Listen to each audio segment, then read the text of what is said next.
単なる地域のルールや機械の使い方にとどまらず、食堂の管理新聞やそこで働く人々の人生にまで深く広がりました。そして人々の考え方や仕事のやり方そのものを大きく変えてしまったのです。さらにラッタ糸が広がった地域では、食堂の管理新聞が作られた後もその動きが続きました。何度も何度も新聞が作られ、人々に伝えられました。ラッタ糸の信念は、食堂の管理新聞が作られた後もずっと受け継がれました。何度も何度もその意志は形にされました。そしてラッタ糸の人たちは、ただ機械を壊すだけではなく、労働者同士で助け合う組織を作りました。例えば1807年にヨークシャーという小さな町で共同工場会という集まりができました。ここでは仕事を失った人に食べ物を配ったり、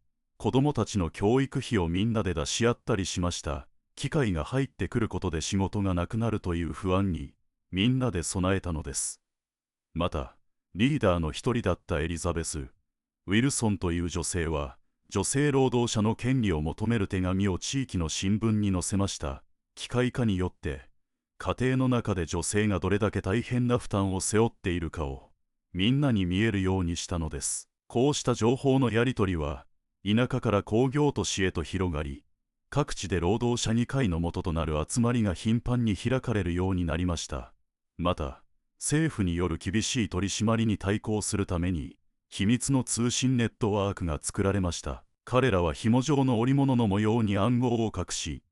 夜の市場でその織物を交換することで監視の目をかいくぐり、新しい機械がいつ導入されるか、賃金交渉がどうなっているかという最新情報を素早く伝え合いました。これにより労働者は個々の不満だけでなく、国全体でまとまった抵抗作戦を立てることができました。さらに